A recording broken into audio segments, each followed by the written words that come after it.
Welcome back to New Day. Let's check the newspapers. Now, the Daily Graphic begins this morning's conversation with EC gives lifeline to NHIS voters to re-register. The story is captured on page 3.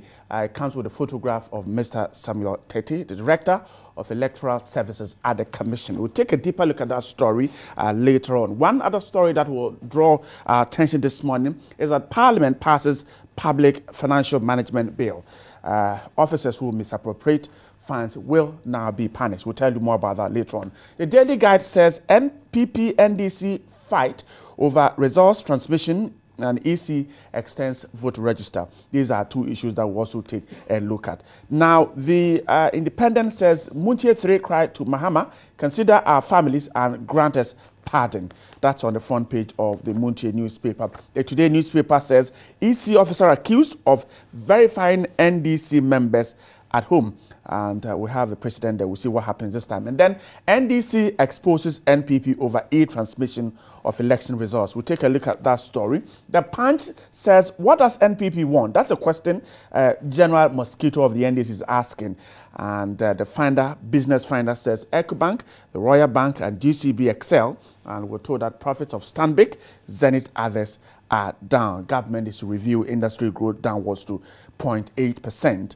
And the Daily Statesman says Tekpe outwits IMF over zero Bank of Ghana financing. And PPP says it supports e-transmission of results with local content. So those are some of the newspapers before me. A quick one before I jump into the conversation. The BNFT says Bank of Ghana armed to bail out troubled banks and non-bank financial institutions. That's on the front page of the BNFT. These are the issues that will dominate our discussions this morning.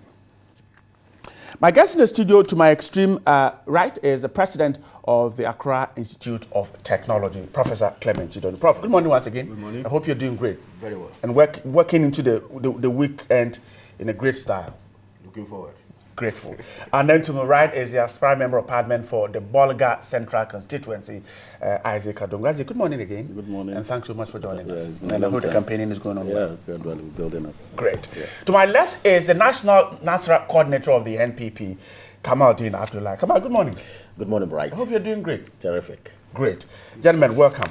And thanks so much for joining us. Now, let's start with the big story on the front page of the Daily Graphic. And it says that the EC has given NHIS card holders, or those whose names were taken out of the electoral roll, another week to get onto the roll. Particularly interesting is the fact that the EC says it is going to conduct a continuous registration.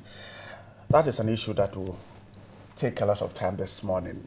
Prof, let me start with you. There were complaints that people could not get onto the roll. Those who had been deleted could not get onto the roll. We heard of Futu and other places.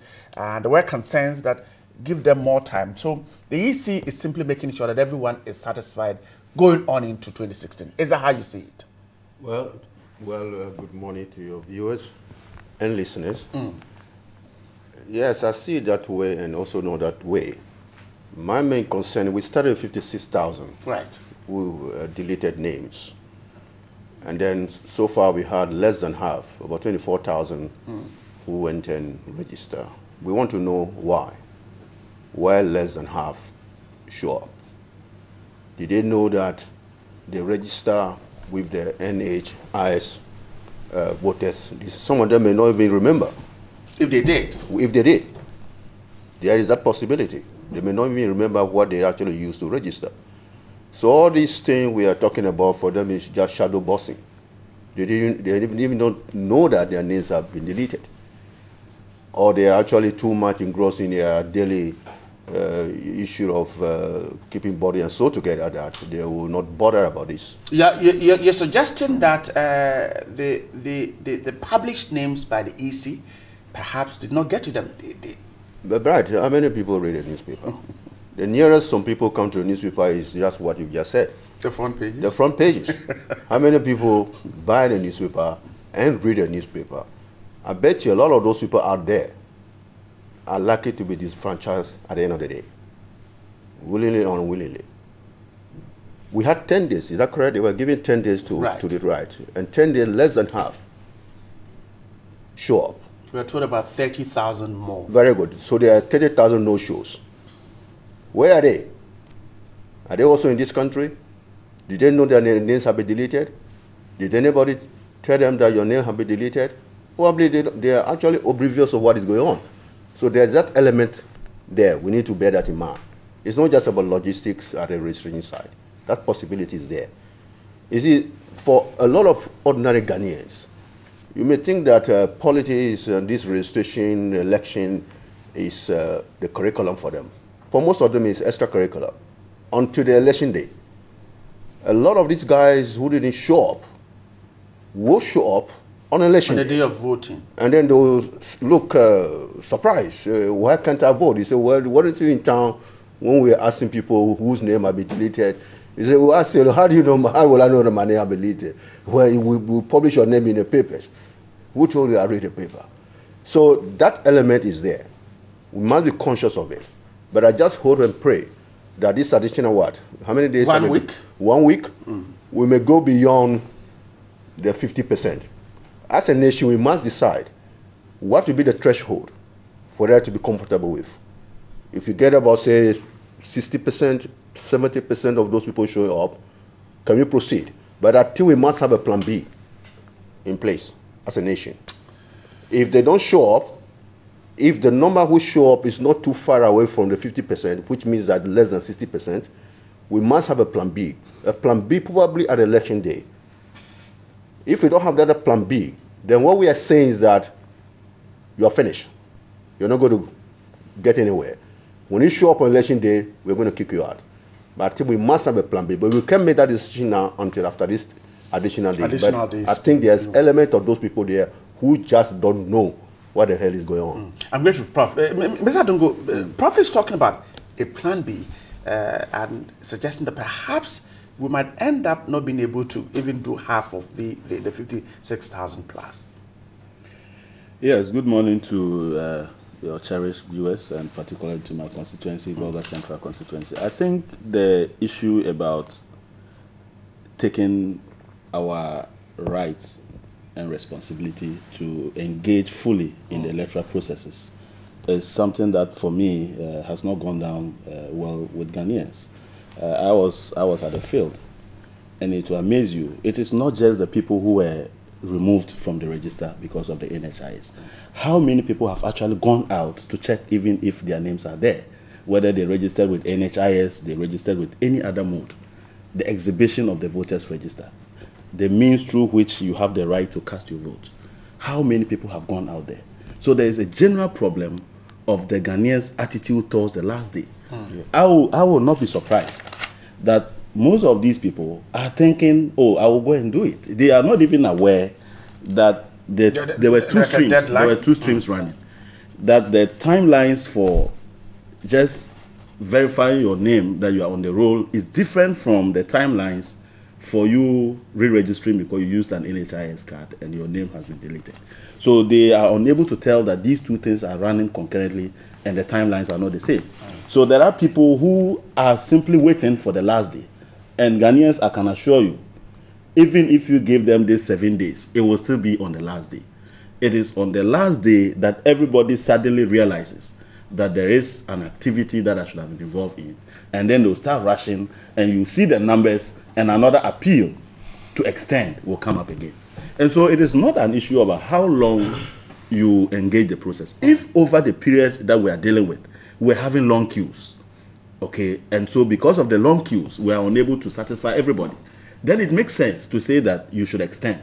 But if for the first 8-9 days, you are just idle, you go there, only 3 or 4 people come around, and then on the last day, you have the whole community come out, then it sounds as if it is because the time period is short, and the tendency to ask for more days becomes the norm. And that has always been the culture of Ghanaians. We will do things the last day, and on the last day, not everybody will be satisfied. And so, yes, I agree with the fact that there are those who are simply not aware of what is going on. Of what is going on. Or don't even know that they registered with that card. Or with that card. But how do you know? The issue is that whether you register with that card or not, it is your duty to go and check whether your name is even there. And it is when you go there and your name is not there that you would be looking at a supplementary list, which supplementary list will suggest to you that your name has been deleted because you use an NHI card. And then you'll be directed as to what next steps to take in ensuring that your name is brought back on the roll.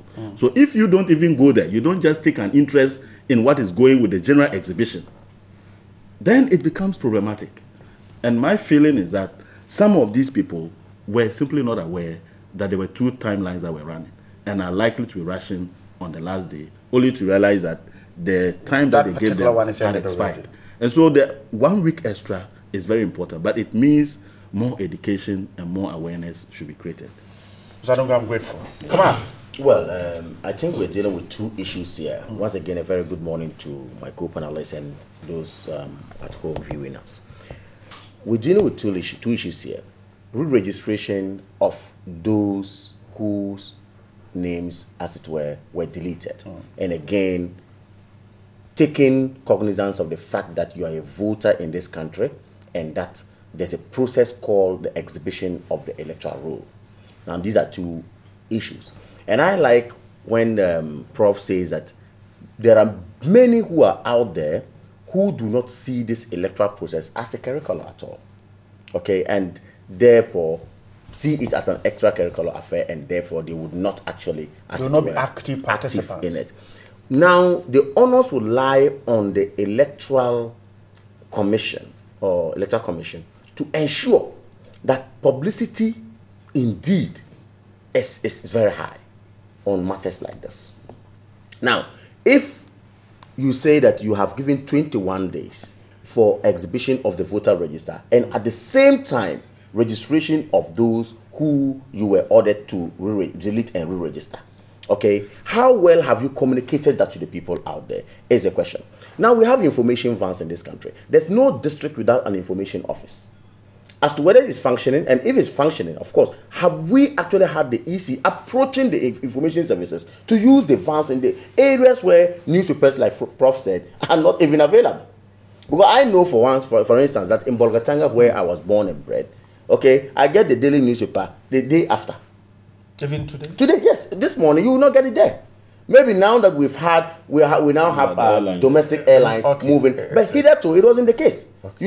It takes 24 hours to get a newspaper. So we always read what we call dead news.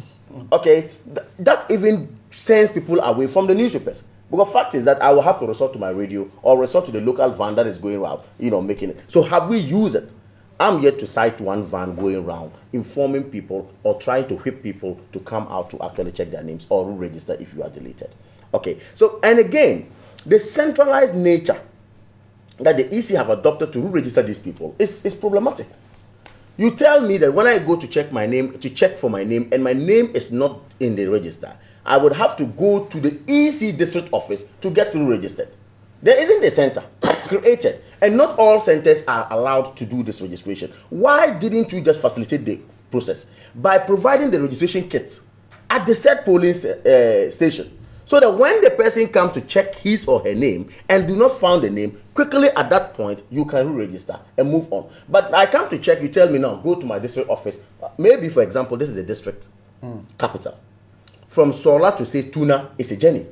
And that is where the EC office is sited. Okay, well, it is not an affair that bothers me that much. I don't care, I wouldn't go back to register. So I think the centralized nature, when you take the Honorable Markins, coincidentally, for instance, F2. Same problem happened. Over 3,000 people have not been able to register. Point is that they provided only one registration center with one kit to register close to 5,000 people or so, I'm told, or over 4,000 people whose names were actually deleted out. And as we speak, over 3,000 are not registered. So aren't you deliberately disenfranchising these people? That is why when some people come out to say that no, the EC is not up and doing in terms of getting these people, who they have deleted their names, registered, I tend to agree with them. So frankly, I think that yes, it's good. It's a welcoming news that we've had 7 days more in addition to it. However, they should look at the centralized nature. How many people can travel to the district office to register their names or to register is another matter. So if quickly, within the 7 days, you can provide 2 centers or 3 centers, this is where you can register. I think it will go a long way to help us out. You see, again, Isaac talks about people not so enthused about going to do this exercise. And that he was asking how many people out of the 14 million people by now would have gone to check their names. In fact, the last time I checked, I think after the day before yesterday, only 4.5 million people checked their names. Out of 14 million people. Only 4.5 million people. And these are records from the Electoral Commission. But I think it all boils down to the publicity. If we had enough publicity, we would have actually been able to do it. And also is on this our delayed attitude that we have as a people as well. Okay, I'm grateful, Kamal. Let's move on. Today I want us to do a lot of the issues here. So I think this one is okay for now. Let's jump to this thing that seemed to be coming on and on again, the issue of the e-transmission. The Daily Guide has it and says that he says NDC, NPP fight over resource transmission. The Punch newspaper says, what does NPP want? General Mosquito asking questions from yesterday's conference. Several other newspapers have the story this morning. Isaac, let me begin with you. Now, the NPP raised concerns about perhaps some transparency in this whole deal of e-transmission. The NDC is suggesting that the NPP isn't being, if I should put it, forthcoming with information because they were part of this process and that there's nothing untransparent about it, and is asking exactly what the NPP is asking for. Yes, I think the whole process of e-transmission is part of a larger process of reforms within the electoral process that we have. And all over the world, people are moving towards using IT as a means of improving these processes. And so at the IPAC level, all the political parties did agree that we should have an e-transmission process that will quicken the pace of getting results out as quickly as possible in order that some of these bottlenecks can be eliminated.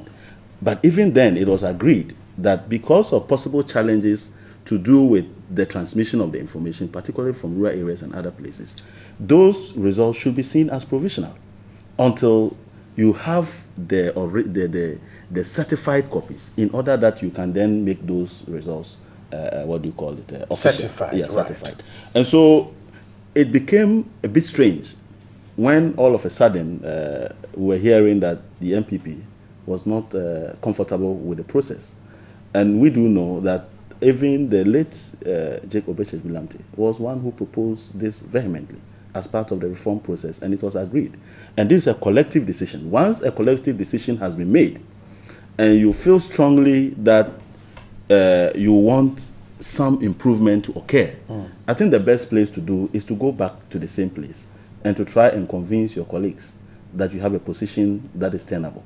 But to suggest that the rest of the other parties that have agreed to this should suddenly agree to your unilateral position will not be fair to the rest of the political parties. And so yes, we want to have a proper election process, but we want to have it in a way that majority of Ghanaians agree.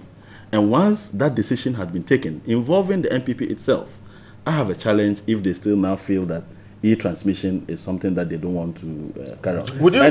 And the information as we have today, it's not very clear what exactly the problem is. The NPP's problem, according to Mr. McMahon, is what he refers to as transparency with the whole process. What is the name? What is the meaning of transparency? You now have to spell out processes A, B, C, D have been taken in relation to e-transmission.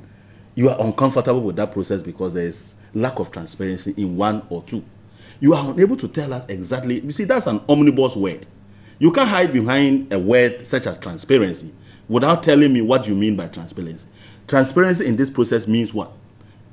What exactly is? For instance, the NPP says that what was agreed on at IPAC was only a proposal, and they didn't know that a decision has been taken on it, and some companies have been penciled down to go into to come and demonstrate how to do it. That's where I think Mr. McMahon's worries are. You see, we cannot say that IPAC should take over the work of the EC.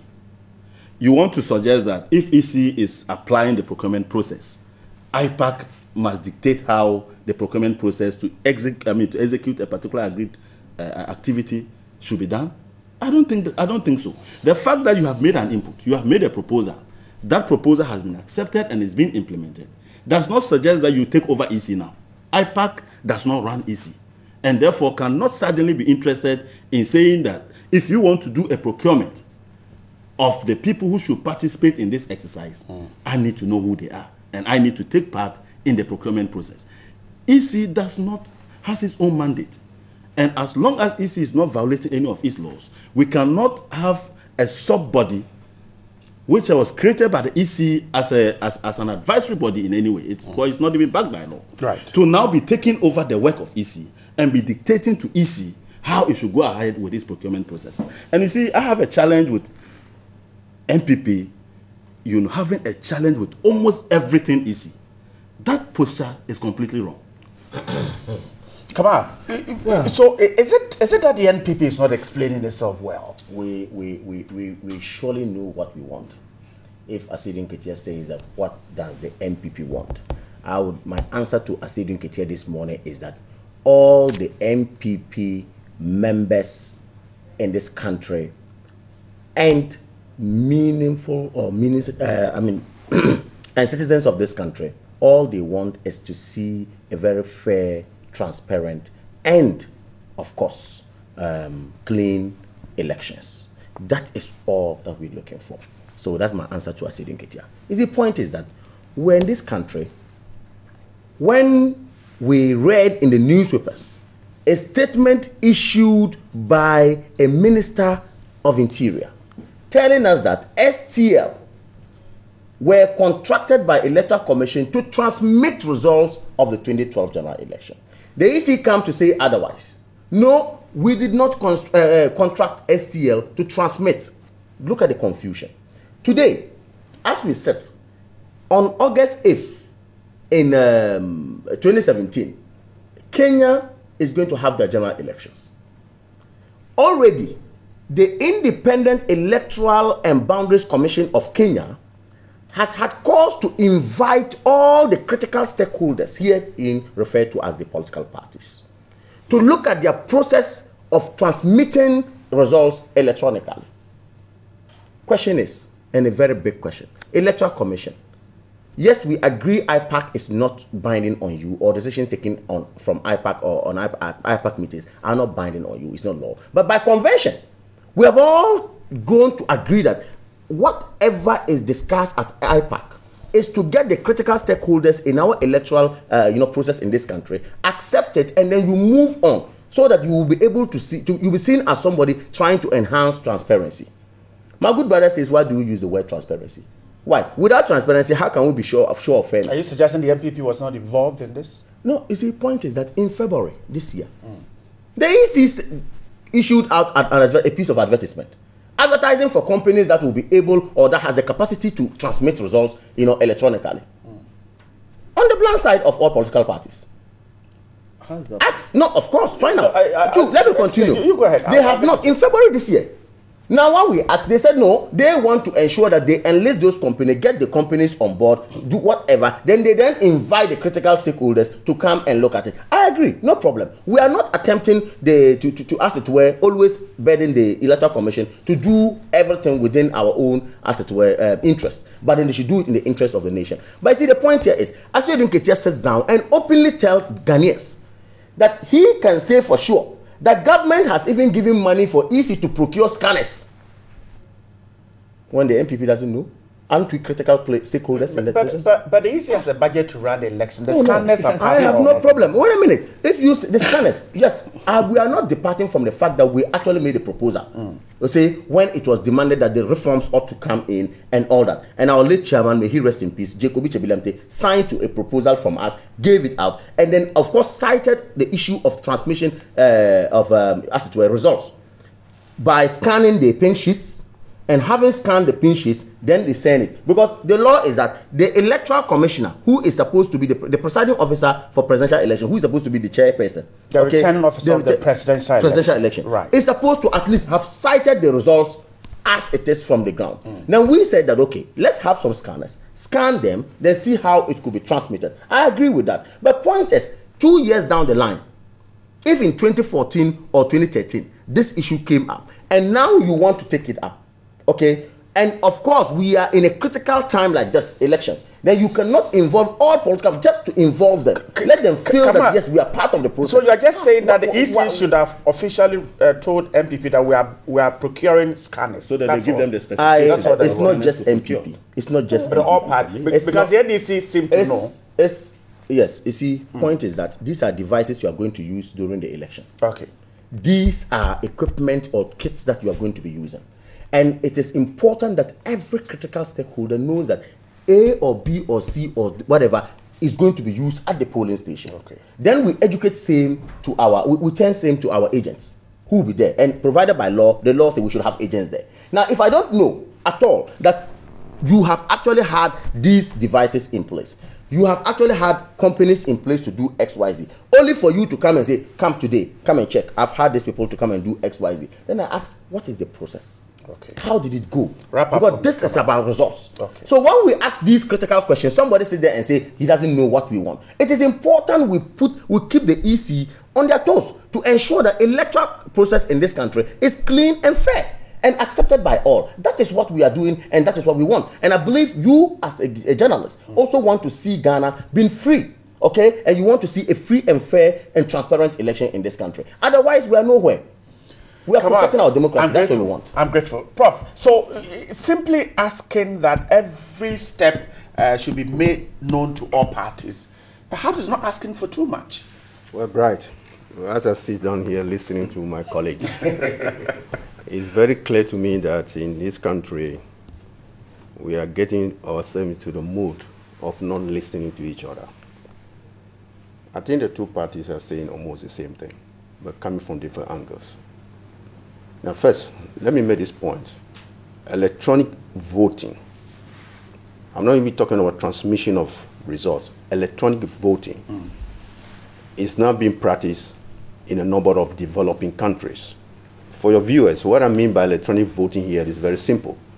You go there, you're given a gadget, you press your thumb on it, you register your vote. By the end of the voting, when the vote is over, we get the result instantly. There's not technology to do that. It was done at the last Brazil election. It was also done in the Indian election, a number of countries. I even have a student who is doing PhD with me who is actually investigating how we can do it in Ghana.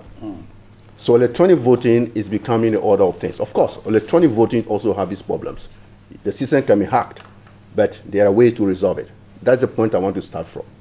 So there's nothing wrong with electronifying anything in a voting system. What's being proposed here is actually minimal in today's age. Okay? So all parties are saying, if I get them correctly, the NDC is saying the MPP was party to the agreement that we might transmit. We actually started yes. That proposed the process. Just look at the content. There is, they can correct me if I'm wrong. Both parties and everybody else in APAC agree to electronically scan something and transmit it. They've all agreed. Whether agreed in principle or agreed in action or agreed on paper, they've agreed. Something should be scanned, is that correct? Right. The result should be scanned and transmitted. They've agreed to that. And then the original copy sent to headquarters that's later clear. on. Right. So we are studying from a good point. Now we are listening to each other. Now, where they differ from just reading from the on the internet, McMenu's point, General Mosquito's point, the MPP is saying, yes, we agree to that, but you see, when you say transmit something, we have the source, we have the destination. Is that correct? I'm just talking to you. Yeah. The source is me, and your here is the destination. Now, in this case, MPP is saying we agreed to scanning the results at the constituency collation centers. Is that correct? To the National Collation Center. That's what McMenu said. For us, our source is the what? The constituency, collection center to what? The national headquarters. Source and destination. But what we had, what was advertised, give them the impression that the transmission source will be the police stations to the constituencies collection centers. That's what I'm getting from the MPP. We didn't agree from the police station to the what? Constituency collection centers. But we agreed on from the what? Constituency collection centers to the national headquarters. So MPP is not saying that they don't want electronic transmission, but they differ on the destination, on the source and the destination. Now the question is this. And the process. Well, the question is this. Let's assume, and then the MPP said, oh, we think you have advertised something. That advertisement you put up there, we have a feeling that the source will not be the what? The constituency collection centers. The source is going to be the what? The police centers.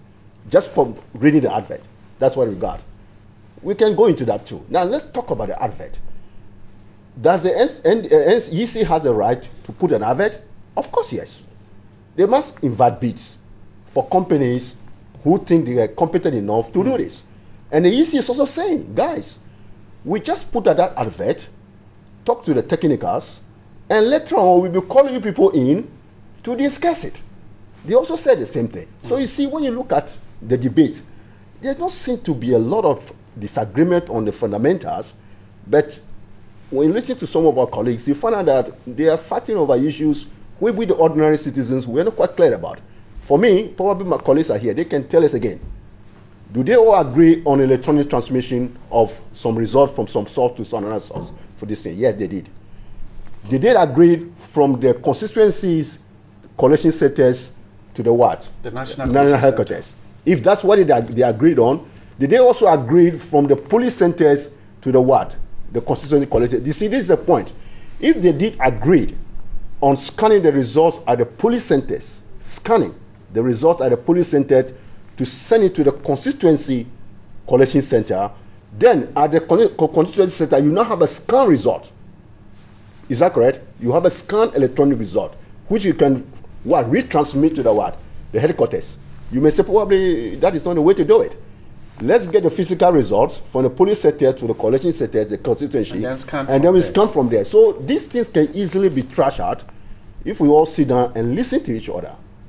That, for me, they all have a point, but the point are crisscrossing here and there, and it gave them, we the ordinary people, confused. Let's wrap up on this one with a quick run-up. The fact that there are concerns that political parties are quick to run to the media on these issues when they can get it discussed at perhaps meetings of IPAC, or isn't that perhaps what is creating this condition? Well, I think when you say quick run into the media, it's for me, we're not doing a great service to the media, because it's important to acknowledge the fact that the media serve as almost the fourth estate of the realm. Great. And without the media, we would not have been sitting here trying to, as it were, educate or inform people on issues that matters critically in this country.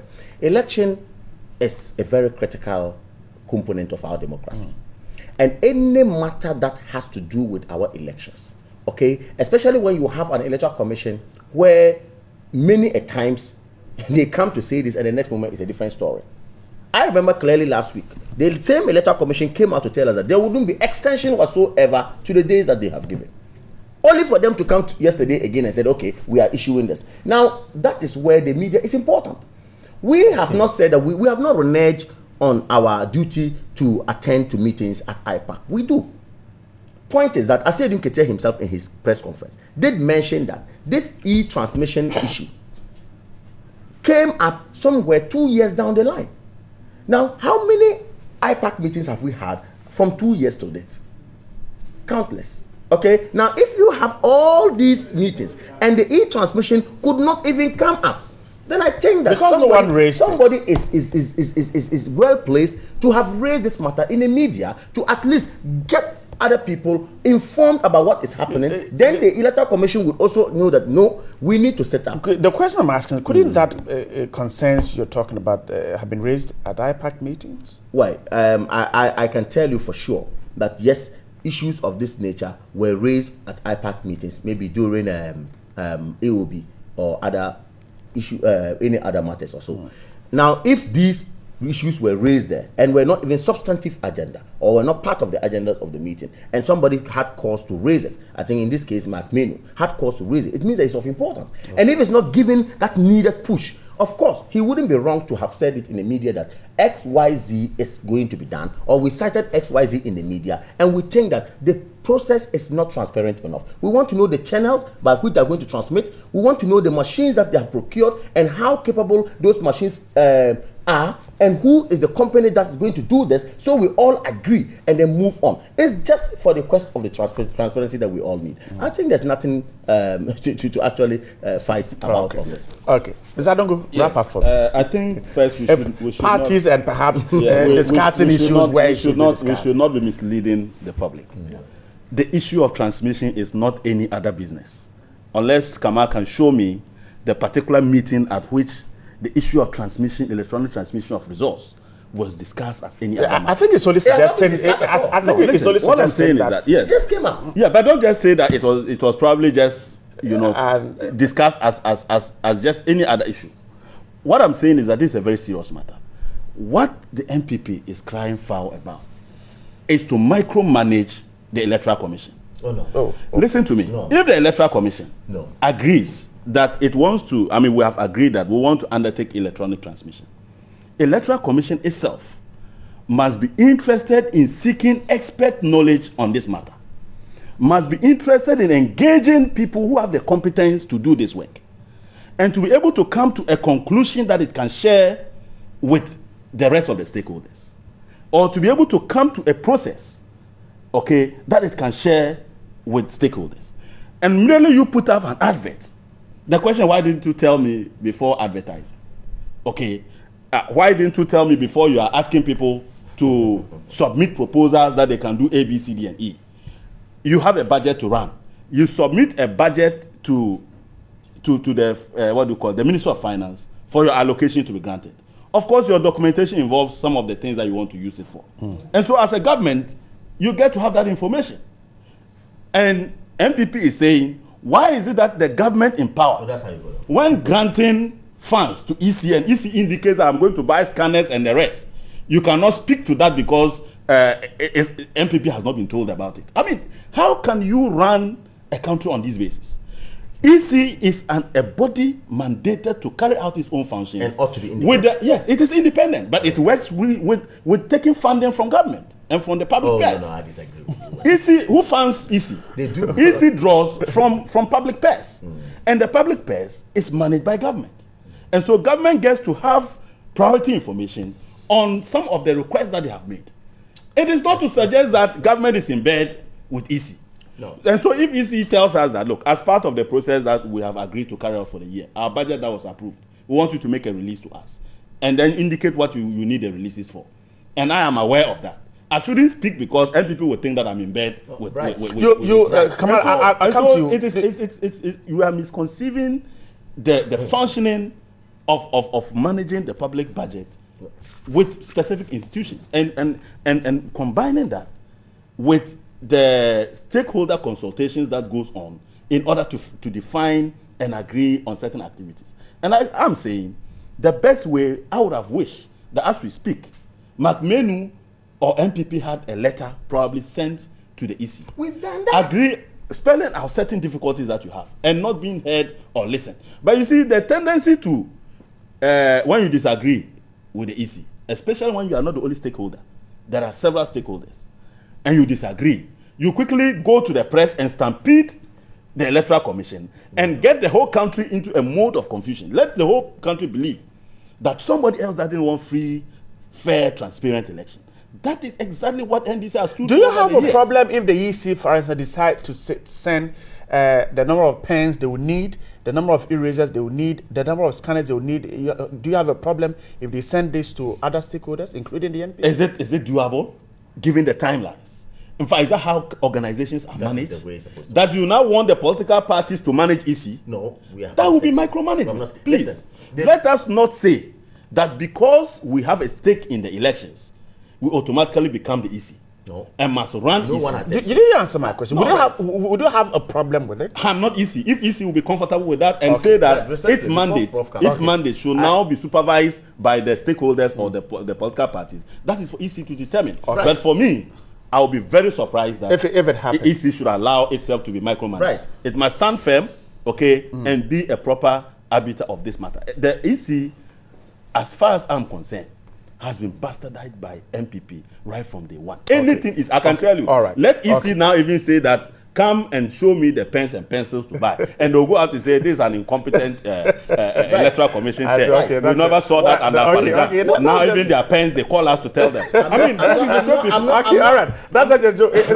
Come on, that's just a joke. I'm not sure my good brother sitting here appreciates the electoral process at all. Why? Oh, he is no. Wait a minute. Why? He sitting here is a candidate in this election, or up and coming election, and of course, how would he feel sitting here when he gets to his constituency on the day of election, or 2-3 days to the election? They say that we have created 2, 3, 4 polling stations at this in this corner. It has never been. No, wait a minute. Training. You are misleading the public. That's my problem. You are misleading the public. I'm making a point. Every person will be trained. Properly trained on the process. So it just doesn't happen like that. The point is that the point is that at any given critical time that you need to take a very important decision in our electoral process, you ought to involve the critical stakeholders. Okay, so the key word is very important. Now let me tell you why. Take the Constitution of the Republic of Ghana. What does Article 51 of the Constitution says? It says that, okay, and in fact, this is a contemplation by the lawmakers, that at a point in time, the Electoral Commission, even though Article 145 says, 45 says that you are independent, as it were, but then when you come to 51, it says to go into any election, you ought to come up with regulations. In fact, pregnant with all the issues that you are going to deal with during the course of the election. Now, if Article 51 mandates that you should do that, then you come to sit down. E-transmission, a very important aspect of it like that. I'm asking my good brother a question. Go and check the CI that has been laid before Parliament, whether we have a regulation that will deal with the transmission of the results. A critical component of it. It's not even there. I need to answer him. If it's not there, I need to answer him. No, wait, Isaac, if it's not there, I need to answer him. It tells you that the very law that even establishes you and tells you to come up with regulations that would make sure that we have the free, fair elections, okay, that you should go and put in there some regulations, then you refuse to put in the regulation, only for you to go and do your advertisement, come out and say, we're going to do e-transmission. Then we say, okay, come out. Your point is made that every process must be made known. That is what the law says. Okay. The law says make sure it is even quoted. But I hope you are not saying that even if the EC buys pens, it should be made known. That is not what I'm saying. But okay, see, that is why his micromanagement he's talking about is not at all. It's not even, it doesn't even arise. But these are major issues. Okay, all right. A quick one before I let Prof wrap up. I rather believe that Kamal is rather oblivious of the electoral process. It is not every electoral process and regulation that is codified. It is not everything. The processes. Critical. What is critical are you talking about? Transmission of results. Is iPad in the CI? No, if you allow him, please. Let me make my point. We can make progress. There are processes and procedures and regulations that are developed by the EC that in themselves don't necessarily have to be codified. And so the fact that an activity or a process or a regulation is not being codified does not mean that it is illegal. That is the first point that Kamal needs to understand. So to say that if we want to transmit electoral results, it must necessarily be in a CI. Who drafted the CI? Mark Menu was part of drafting the CI 91 and 94. Okay, why didn't he make those points of codifying them there? And now runs to the public and runs to the media to pretend as if he's not even aware of how the CI 91 and 94 were drafted. He himself took part in drafting the CI. Okay. And so what are you saying? All right. It is not everything that you codify. Okay, gentlemen. So that is a non-starter. Okay, I'm grateful. That is a non-starter. I'm To grateful. say that It's not the because it is not grateful. I don't want to turn off your microphone. I'm grateful. Prof, okay, wrap this one up for us. Let's quickly look at the public financial, wrap up this one and then we'll move to the Parliament passing the public financial management. Well, Bright, you remember what I said. Politics, we are talking and not listening. Politics is a curriculum for these guys. and they know their curriculum, only that they disagree. Very good. They disagree on which part of the curriculum to focus on. I really think there are points on both sides, but certainly what I want to say, it's not everything that you must put in a law. The law says what to be done, but sometimes the how to do it is operational. The law may say, make sure that there's a transparent, the transmission, elections, so and so and so. You may say one way to make it transparent, I want to transmit the results. Okay, so I really think, I want to get back to my original point. What the parties must convince we, the ordinary people, about is, did they agree on some transmission of votes, of results? What they differ on, they look at their own statement. They differ on whether it will be from the polling centers to the constituency collation centers of constituencies to the what? To the national headquarters. I think that is where they differ. And the issue of advertisement and all those things, you know, the political party will also want to make it. Do you also agree that perhaps the EC should tell these parties or stakeholders every step, in fact, every step? No. Every step should be defined. No. Let's be careful here. The EC is an organization. The EC is an organization. Day-to-day running of elections. If everything, they must checked. These are stakeholders. They are not running the EC. If everything they must check with this thing, right, they will not operate. Of course, and I'm sure all the stakeholders agree to that. They consult them. You see, let's make this point. The IPAC is a consultative forum. It's not an administrative forum. It may be at best advisory and consultative. The administrative organization which runs our election is Electoral Commission. They can buy pencils, they can buy erasers, so long as they use those pencils and erasers to do things that they were supposed to do constitutionally. I don't think they have to be checking with people. But MPP people are correct by saying that, well, you go through the process before you deploy this equipment. We want to check it out, because this equipment will be taking the results and transmitting it. Absolutely. I don't think the Electoral Commission say no to that. No, it does not. They said, you see, that's why I say we are not listening to each other. They said, we agree. We just sent the tender. What are we going to show you? First, these people must come and demonstrate what they want to do. Then we will go through the process. Then we invite you guys to come and check it out. My feeling is that they say we're not going to deploy without consulting you. But let's make this point very clear. The IPAC, as one colleague said, that is not written somewhere that there must be an IPAC, it's not in the Constitution. It's an operational thing. It's a consultative forum. The EC must be allowed to administrate. That's what we pay them for. They must consult as much as they can. But we must be careful not asking them to check everything with the stakeholders before they do it, or else it will not be run. So I really think when you look at the debate, the parties are saying the same thing, only that because this is a big-time curriculum for them in election year, they tend to look at it from different point of view. Okay, I'm grateful, Professor Clement Jidono. Now let's turn to this issue. The Daily Graphic has it, Parliament passes Public Financial Management Bill. The Ghanaian Times also carries the same story and says, breach of public financial law. Officials face 5 years imprisonment. The story is saying that public officers will face a prison sentence of up to 5 years if found in breach of the Public Financial Bill, which was enacted by Parliament yesterday. Now, the bill will become an act after President Mahama pens his signature. Now, the bill seeks to consolidate all existing legislations on financial management into one coherent framework, and is expected to ensure a more efficient, effective, and economical use of public funds and address persistent weaknesses in the public financial management system. Now, we're told that it will deepen transparency and accountability in the management of public funds and discipline public officers found foul of the law. So yesterday, Parliament passed a law. We're expecting the President to assent to it. Prof, let me start with you. Now, if you watch what has been going on at the Public Accounts Committee, this is indeed a law that is expected. But some have raised concerns that indeed what happens there is done. 2012 accounts are being audited in 2016, sometimes 2012, 13. How will it indeed ensure, this law ensure that people who breach the law are punished? Well, I'm sure there's a process in place. First, this is welcome news. In Ghana, we have a lot of things.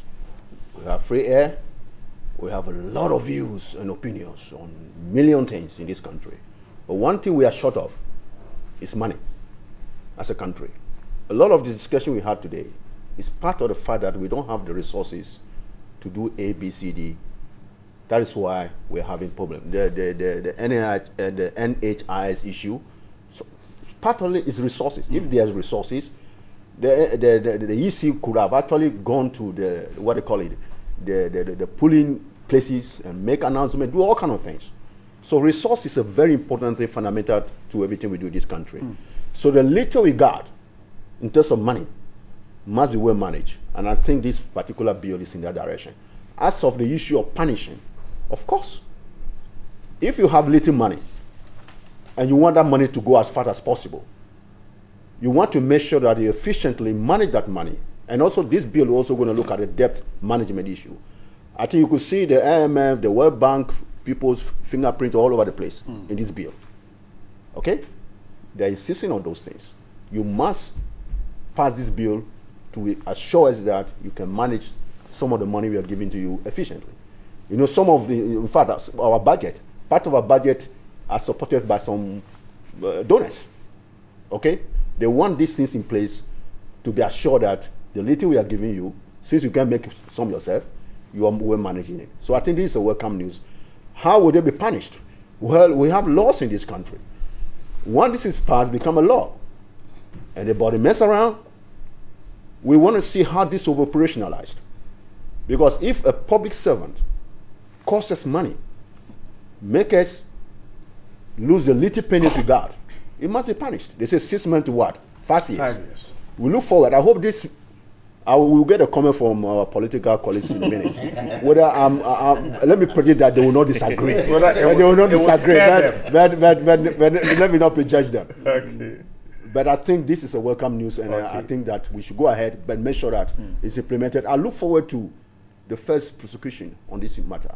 Great. Yes. Prof, I'm grateful. Come on. So, would this be deterrent enough? 5 years? Well, I think it's interesting. I like the last bit of Prof's submission when he says that whether or not the punitive measures spelled therein would actually be used or be actually invoked.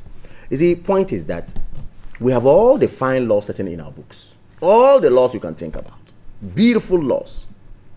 As to whether we even use them is another matter. So sometimes I tend to shudder why we continue to pass, laws. We had the Financial Administration Act, Act 654, which we are told that this new act is coming to repeal, or is seeking to repeal, or is going to be replaced by. I am fine if only we're going to go by the provisions of the law and what the law says it is.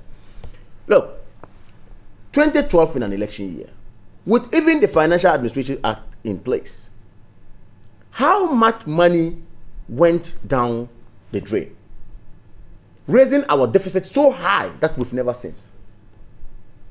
Didn't you have those laws in place?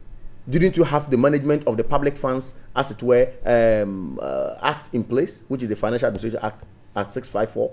Okay, today we are coming with a new one. You see, it shouldn't be talk as usual. You bring it or you come about. You went to you contacted IMF on this matter, or they consulted IMF on this matter. Yes. They consulted the TUC on this matter. They consulted some CSOs and all that on this matter, and also came up to, Parliament and other institutions of government, the Bank of Ghana and all that. Point is that yes, you will do all these consultations. How well are we going to judiciously use what our funds tells us to do? It's another matter. We sit here, we talk about corruption every day in, day out, with all these laws sitting there. The JIDA, the SUBA, name them. All these things happen under the watch of the law.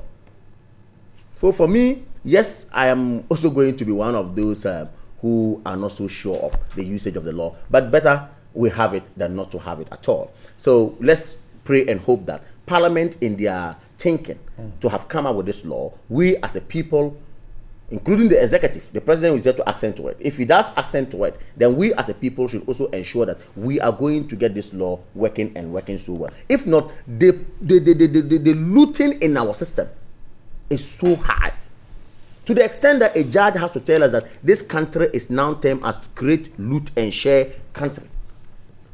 I think with this law, we'll be checking it. We should go somewhere. Isaac will tell us that we check it. They will depart from the great loot and share and do the right thing.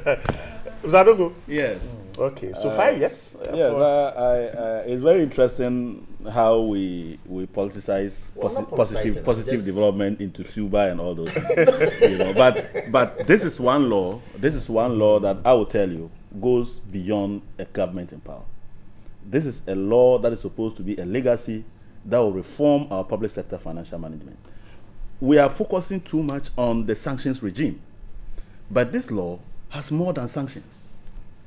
Okay, this is one law that I was very happy to see how vocal Dr. Antonio Akutose himself was on eliminating most of the clauses that gave a lot of discretion, even to the Minister of Finance.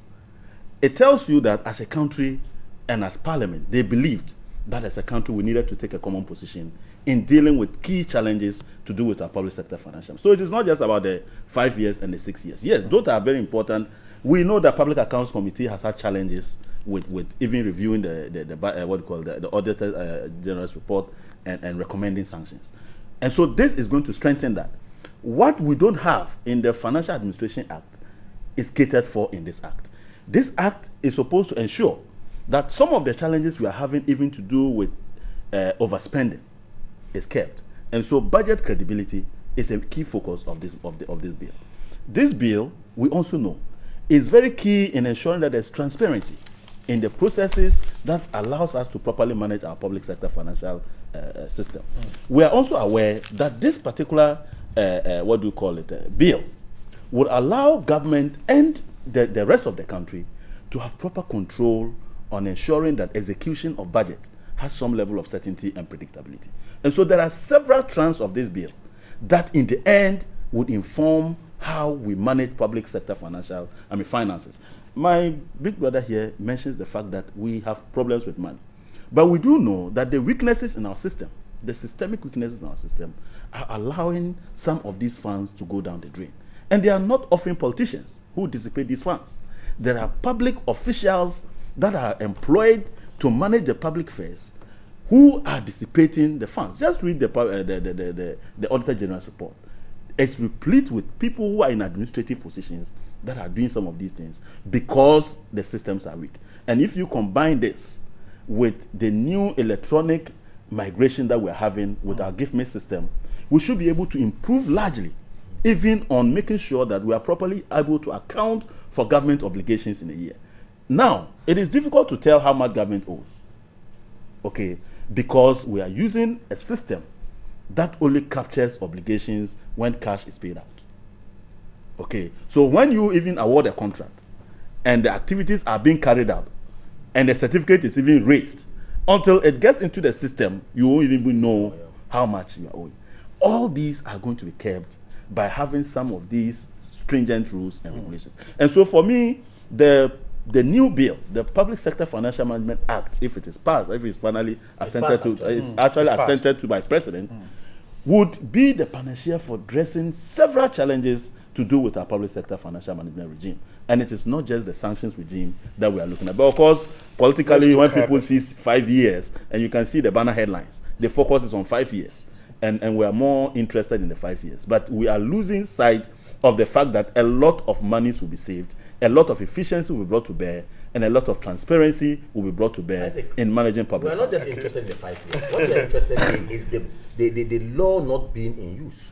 Point is that we sit here, then the Bank of Ghana is supposed to ensure that they oversee whatever is our forex, reserve, as it were. Yeah. Now, we are told that yes, Ministry of Finance could be empowered at a point in time, whether lawful or not lawful, go pick some money and then dump it in a commercial bank just because we want to make some profit. Now, one question we say, no, we change it from the forex, from the foreign exchange to a local currency that has given us the mandate to do that. Now, if we have laws, sections that have been broken, or Bank of Ghana broken, of course, it is only proper that some of us try to raise some. So that's the point we're making. Yes, the law is good. It's people. The issue is that if government, takes a Eurobond, and part of that money is earmarked for a specific organization, and you can let me make the point: a specific organization whose own laws passed by Parliament mandates it to run its own accounts. You are insisting that Bank of Ghana should usurp their powers because the money is in foreign and keep at the Bank of Ghana. So if the organization says, I'm ready, my seed money is supposed to be given to me to run. No. In fact, as per my case. Let me it's not the case. Exactly. No, it's not the case. The organization never said they were ready. Okay. Who says they are not ready? There's a board in place. All right. There's a board in place. They open an account. No. All right. There's a board in place. There's no board of Ghana Investment Infrastructure Fund. Are you suggesting that there's no board? All right. Well, okay. What I say? Maybe you tell us. So don't mislead people. We're not misleading people. We're telling you what is happening. It is money meant for Ghana Infrastructure Fund. All right, gentlemen, I'm grateful. But let's start. This story is quite interesting for me. You can't force Bank of Ghana to manage. Just get the laws working. That's all we're talking about. And that's what the law was working. If so you can have all the fine laws. I can assure you that MPP would have run to court if anything was broken. MPP would have been in court by now. The Ghanaian Times has this story I find quite interesting. It says that 2,807 men were beaten by their wives last year. And also, it's interesting. And about 13,000 women were also beaten by their husbands last year. But if you look at the figures, 2,000 for last year, the previous year was over 3,000. So there's a reduction. And the same as with the women, 13,000 for last year. The previous year was 15,000. So I think wives beating and men beating is going down. It's interesting. Gentlemen, I'm grateful for your time this morning. Professor Clement Junu is the president of Accra Institute of Technology. Prof, grateful for your time this morning. Thank you. And thanks so much for joining us. Isaac Adongo is a NDC candidate for the Bolga Central constituency. Congrats to you for joining us. And we hope to see you in your constituency. And then Kamal is the NPP National Coordinator. Kamal, and wish you a great weekend. Thanks for having us. All right, thanks so much. A good brother, yes. all from Burger, yes. I love Burger Pito. I love Burger Pito so much. Yeah. Okay, I will. All right. Unfortunately, I don't go that way. I know. Who doesn't extend to that level? I know.